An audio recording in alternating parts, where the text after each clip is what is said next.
Реализацията на проекта за изграждане на нова детска градина за 15 групи в квартал Малинова долина е пред своя край. Остават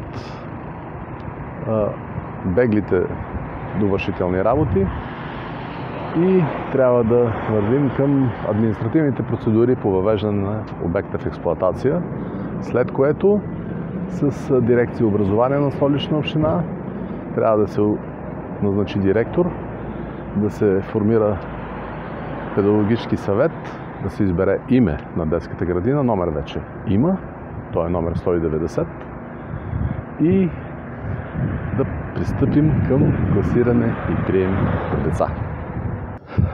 Последни довършителни работи. Засадени са и дърветата.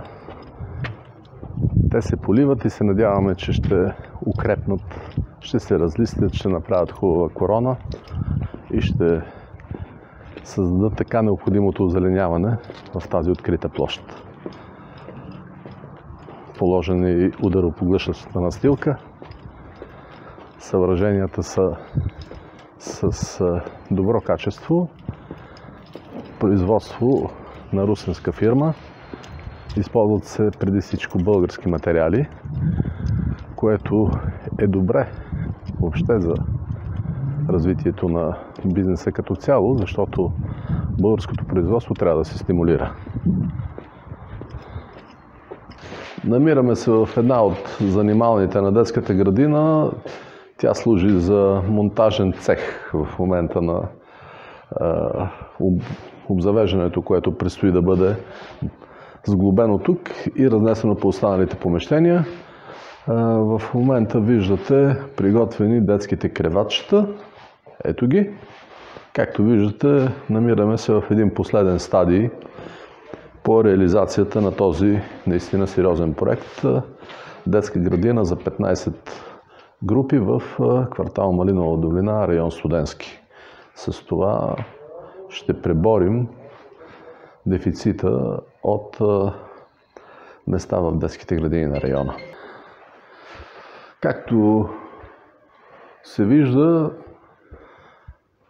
нещата са пред завършек. Аз лично изпитвам истинско естетическо удоволствие от тези хубави стени, тези хубави стенни облицовки, тези кухненски електроуреди. Остава да намерим и добри готвачи, любезни лелки, грижовни към децата и вкусно готвещи, за да можем всички да се радваме на тази детска градина, която създава едно щастливо детство. Ето го басейна, той е готов. Остава да се напълни, да се сложат няколко допълнителни съоръжения и децата са добре дошли. Изпитвам истинско удоволствие да бъда тук. Скоро тук ще бъде пълно с деца, а това ме кара да изпитвам истинско удовлетворение. Скоро ще можем да кажем, нека да ни е честито.